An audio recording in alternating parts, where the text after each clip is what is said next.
Welcome to our show, man. 1 + 1 = 2. Relationships is all about Addition and subtraction. I'm one of your hosts, Trey Verdejo. And I'm Gina Verdejo. You know it's true, I wanna go with you. I'll be right there. It's your girl, Gina Verdejo. Today is my 15-year life anniversary. Today is a special day for me, and I wanted to share a story with you guys. Join me as I go through this day on our YouTube page, Hustle Your Hustle. So let me start by saying it's been officially 15 years today. And I have talked about this story in bits and pieces, but never gone through what transpired with me. So 15 years ago, I was previously married. I was going through a really rough time in my marriage, and the area that I lived in was really close to a person that I had been friends with for a very long time. And me and this person ended up with our friendship, and we bonded over whatever. So the whole month of September, I had been at my worst. It was the worst version of myself. I acted up. We were partying a lot. I was hanging out a lot. I was acting very mean to my partner at that time, to just about everybody. I was just being selfish and doing me. So at that time, my best friend was getting married. So we're going to set the stage. It's October. My best friend's getting married, and the whole crew's together. Everybody's together. We had been partying all weekend. We had been out of town, and I had gotten to a place where I wanted my marriage to really be over. And I was going full steam ahead. Like, no pause, no act right, no nothing. So the day of the wedding, I had previously invited my ex-husband, and I was in the wedding, and my oldest daughter was also in the wedding. So at this time, again, I'm seeing somebody else. I invited my friend, and I wanted him to be there. It's like the nerve, right? And my ex-husband showed up, and I was so upset. I was so angry that he was there, and I said some of the nastiest and mean, oh my God, it was so bad. That day, it was a good day, but my attitude was so off that I felt it. Like, you could just feel the tension in the room. And I told him after the wedding ceremony, nobody wants you here, you can just go. I remember saying it, like, you can just get out, just go. And he left. And we partied the night away. We had a good time. And then at the end of the night, I had to go get my car because I had left it somewhere. It was a lot going on. So fast forward, Monday morning, I paid my car off. I was so proud. I was so happy. This was my baby. Okay, my car, I had bought it by myself. I picked out what I wanted off the lot, the color, the style. Oh, I was so proud. I had paid my car off, and it was a big deal. It was a big accomplishment for me, so I was really happy. And at that time, my ex-husband worked at night. So it was real easy for us to pass each other and not interact, not talk, not see each other, not speak, nothing. At that time, my youngest daughter was 5 years old. She was 5. She was going to daycare, not too far from my house. And my oldest daughter had moved out of state. She had left Baltimore for a while. So now we're on Tuesday, Wednesday, nothing. We're not talking, we're not seeing each other, no nothing. So Thursday comes, and we had a really big argument for something that I started.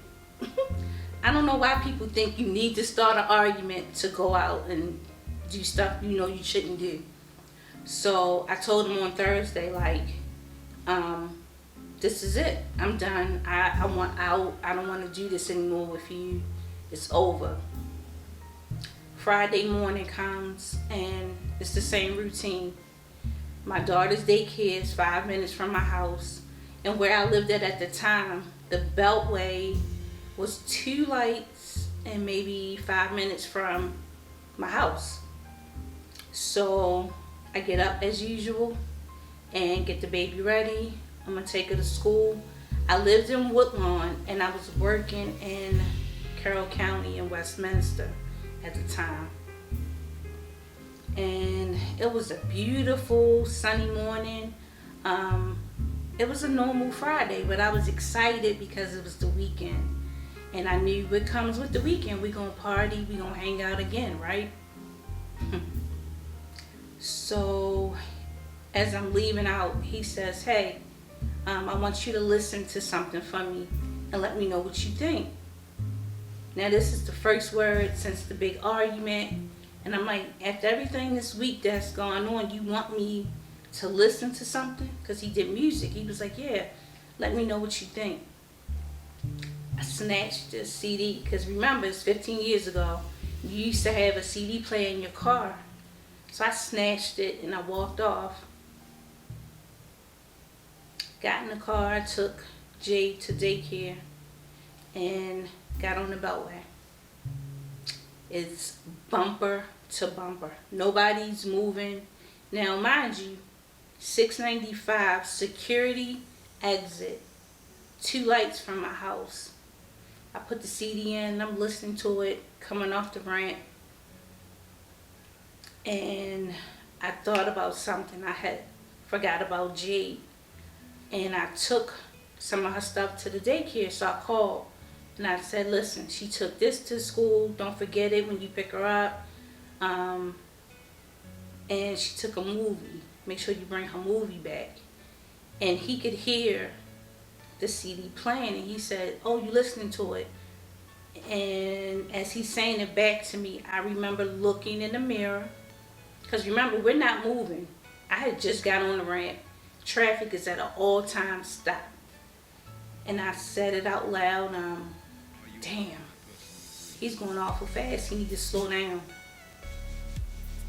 And the rest is kind of foggy, but my ex said, I said it twice. And then it was like a loud noise. And I remember like going to sleep.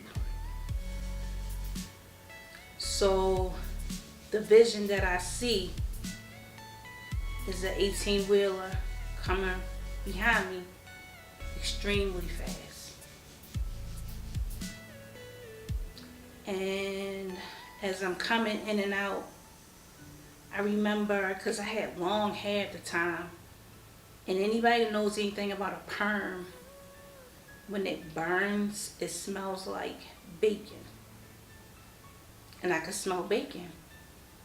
And I remember I couldn't move. I was so hot. It was like I was on fire. I was so hot. And I'm still like, I don't know what's going on. And I look to my left. And in my window, I see these people. And for the life of me, I cannot figure out what the hell are these people doing. And when I looked up, the reaction to them kind of triggered me to say something happened, but I'm still out of it. It's not clicking that this is going down. So one of the ladies, her name was Miss Suzanne. Suzanne is bawling her eyes out. I don't know this lady, and she is hysterical. And then I remember them saying, stay with me, stay up, stay up. Everybody's knocking on the window, and I'm like, I can't move. I'm stuck in my seat. I'm so sleepy, but I'm hot. I'm hot and I'm tired, and I'm just going to sleep, in and out, in and out. And the rest is kind of foggy. I remember hearing a bunch of sirens going off. And I look to the right, and I see this firefighter coming. And I'm looking at him, and he's like, whew, thank thank God. And I'm like, I need help. He says, you're alive. His name is Charles. Never forget Charles. And now I'm bawling my eyes out because it just clicked.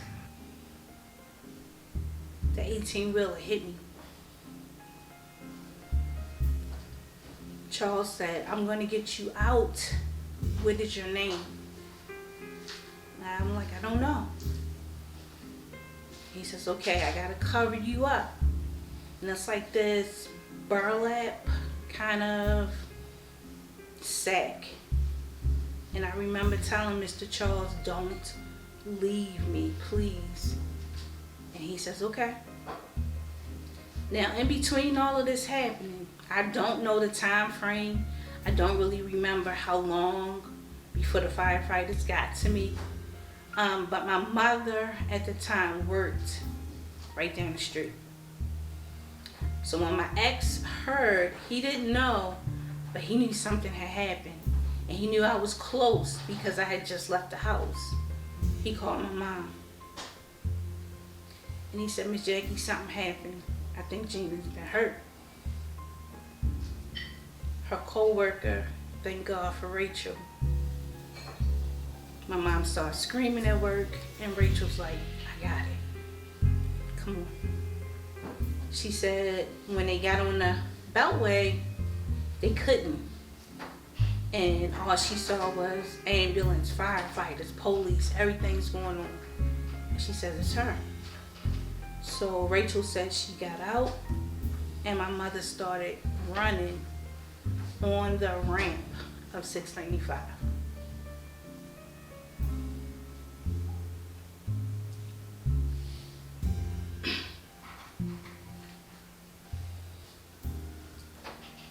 Charles is still with me, and he's like, just hang in there with me. We gotta cut you out. I could hear my mother screaming my name. And that's when I said, okay. He said, are you Gina? And I said, I don't know.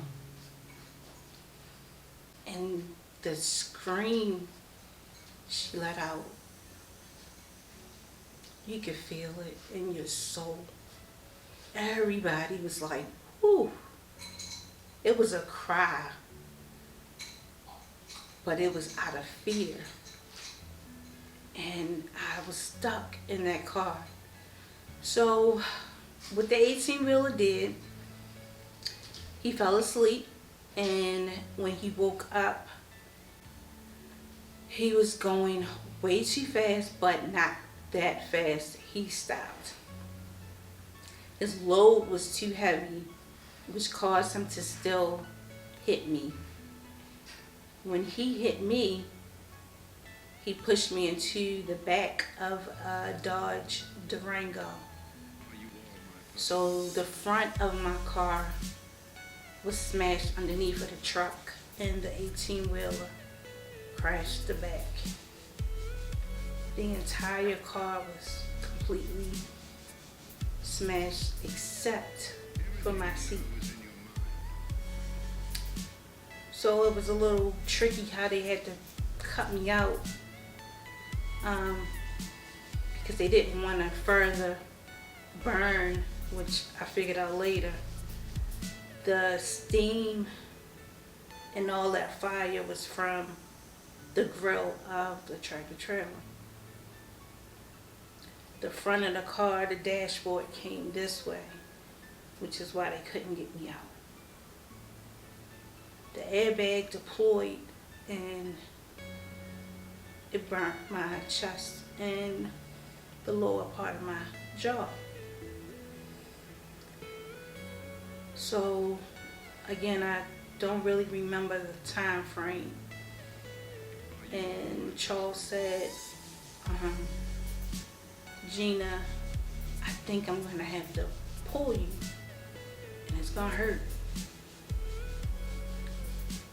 And I remember him, like, everything he did, he just kept preparing me for what was about to happen. And when they finally got me out, they were working on me on 695.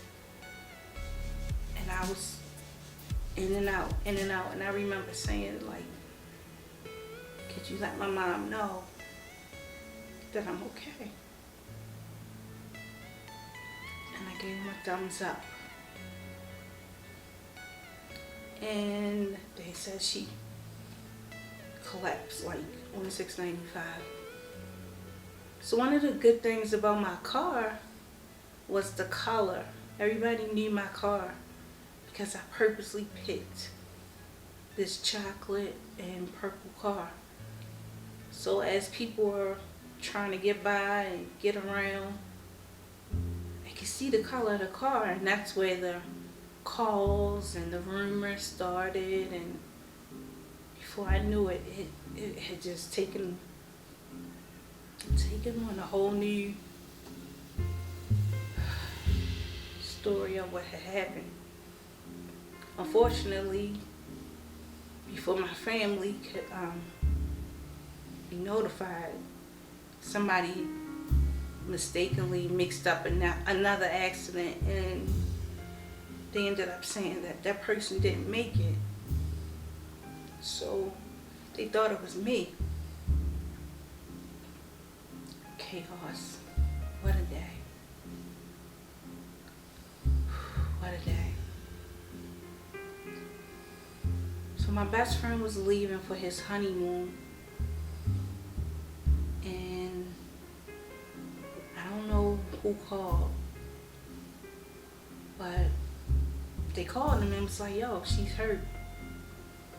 I remember him coming to the hospital like, I don't know what to do without my sister, and I'm like, I'm good, I'm okay. I'm trying to reassure everybody, I am messed up.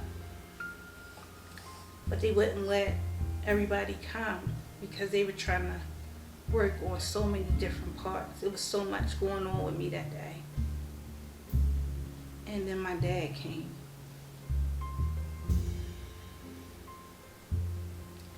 My dad is by far my hero. I have never seen my father upset. I've never seen my father cry or even emotional until that day. I wasn't able to have any visitors or anything, and then they said we're gonna take her for some more tests. And I remember hearing him say, I gotta see her. I gotta see her first. And when he walked in,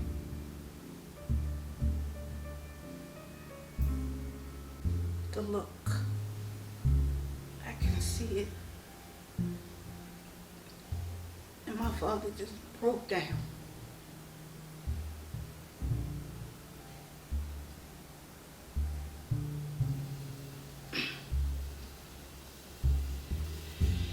He cried and cried and cried. And that's when it hit me what had happened on October the 12th. The impact wasn't just me. It was to everybody around me.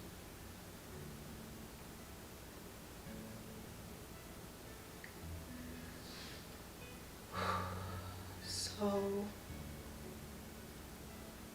you survive. How do you put back the pieces?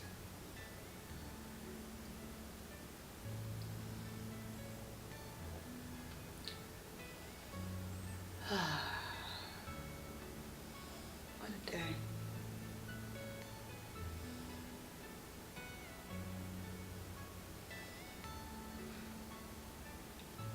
I wanted to be okay for my parents, my kids, for everybody. I was so broken.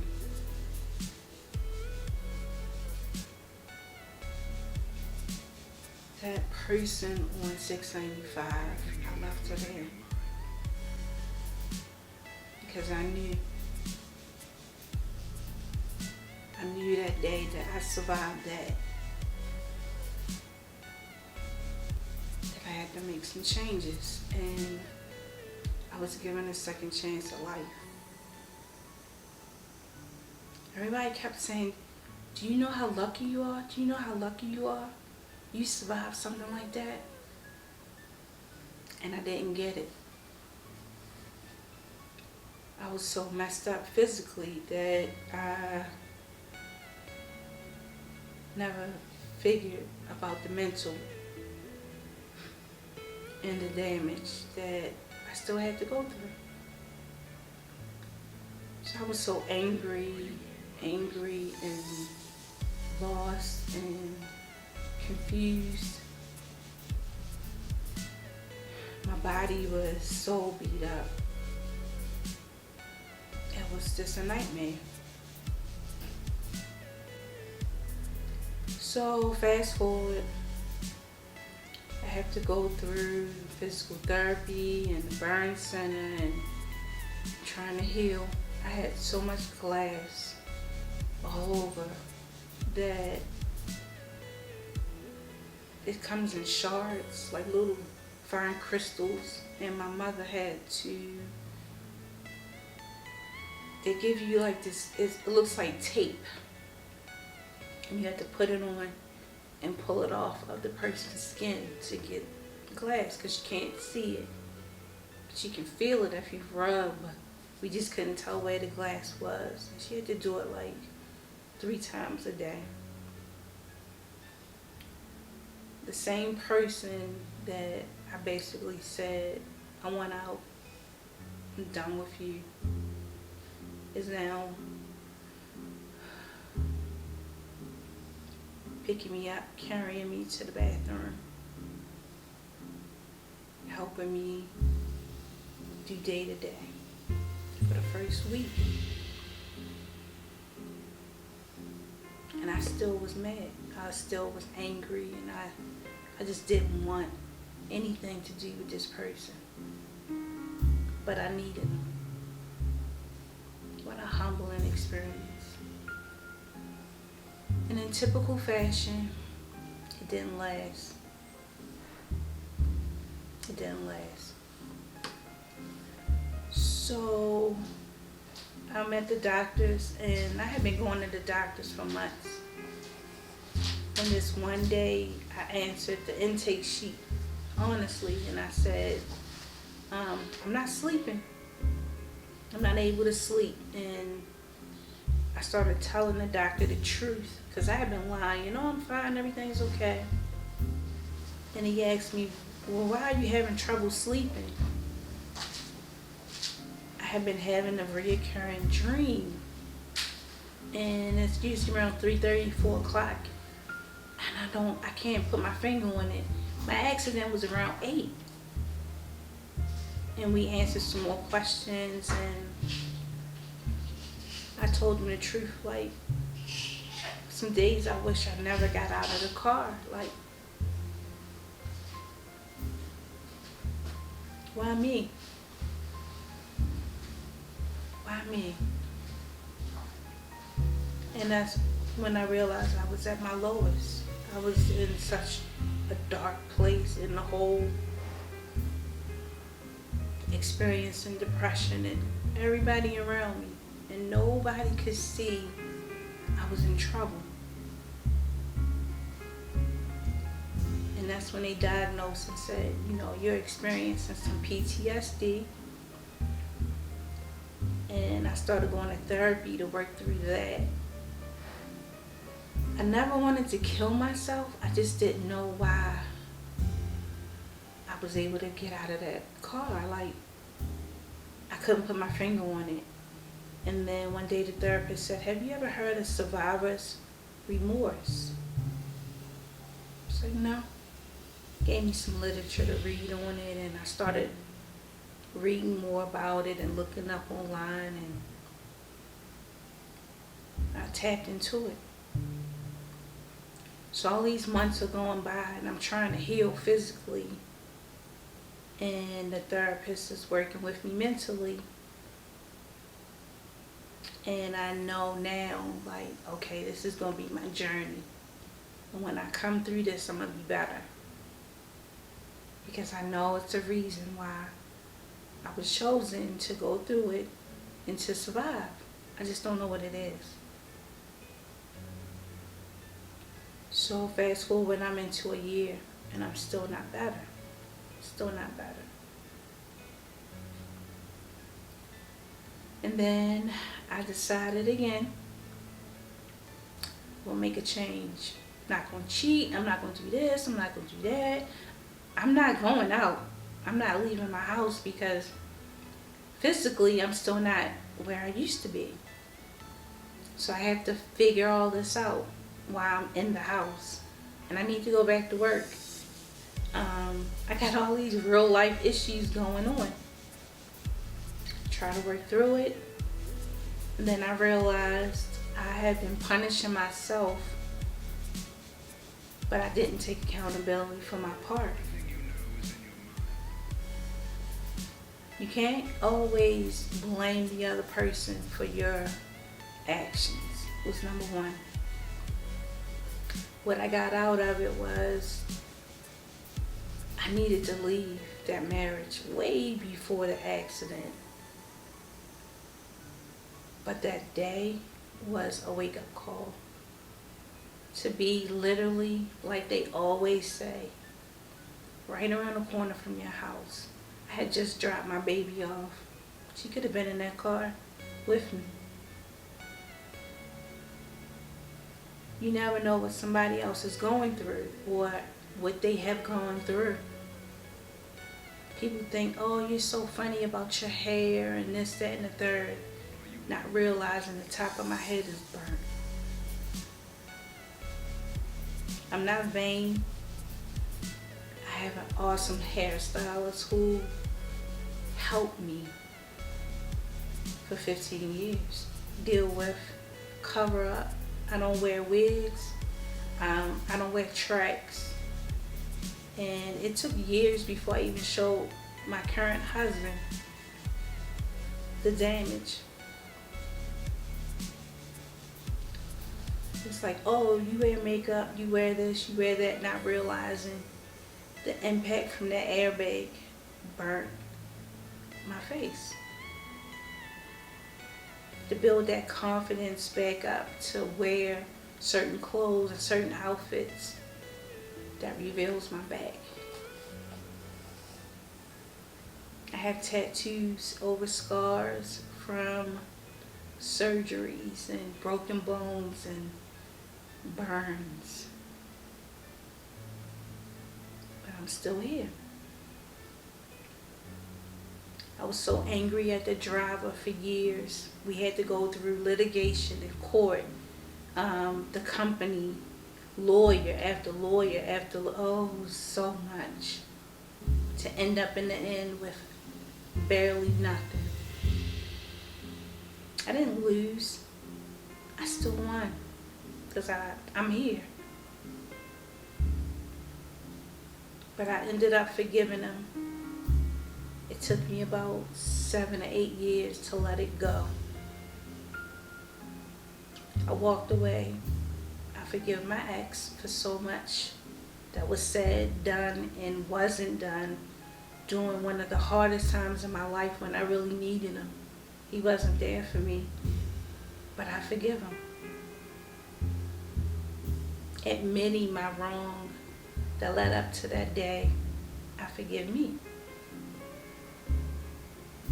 Building up self-esteem and confidence.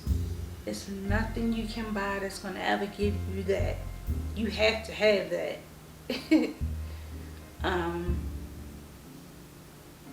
Getting behind the wheel. Whew. What a journey that's been for me. It's not easy. It's not easy for me.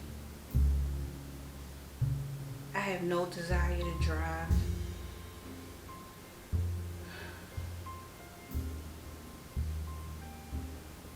lost that on 695. But I do it. I conquered my biggest fear. Driving on the highway, doing long distance driving, not like I used to at all, but at least trying. I've conquered that. I feel great that I've gotten to that point. But if I never had to get behind the wheel and drive again, I would be okay. The dreams have gotten better, so the PTSD is controlled. But she still creeps up every now and again. I'm happy, and instead of being sad, I feel celebrated. I feel rejoiced that I can finally sit and be in the moment of what I've been through. And it's okay. It's okay. I don't look at the photos of my car too much because it's like, ooh, it's traumatic. I don't look at the photos of myself from then. I don't know who she is. But I do know that she had to go through that to get to this. And I'm okay with that. I've accepted and I'm okay. So today is my celebration of a new life. And I'm proud. I'm proud of myself. And with that, you can't ask for nothing else. So be careful about judging others, because you never know what somebody has been through or what they're currently going through. Everybody has a story to tell. And that's one of mine.